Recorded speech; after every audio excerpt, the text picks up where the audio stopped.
Kezdetén kezdtem el fényképezni, igazából egész kicsi koromban, ja, mint ahogy szokás, hajtás fényképezőgép és egyéb utána következő generációk, típusok, mindig a pillanatot szerettem volna megörökíteni, azt az egy pillanatot.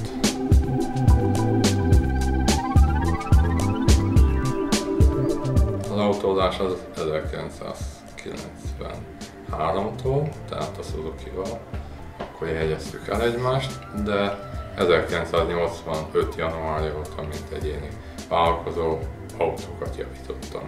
Van, aki 16 éve velem dolgozik, együtt dolgozom. Ha egy szórólapot akarok, mondjuk valamelyik új modell megjelenik, felszereltség, új dizájn, láncfelvarrás, bármi történik az autóval, akkor elsőként úgy megörökítem. És hát az egy szórólapomon gyakorlatilag saját képem is szerepelt. Voltak olyan, nem is egy vásárlónk, gépkocsi vásárlónk, aki utána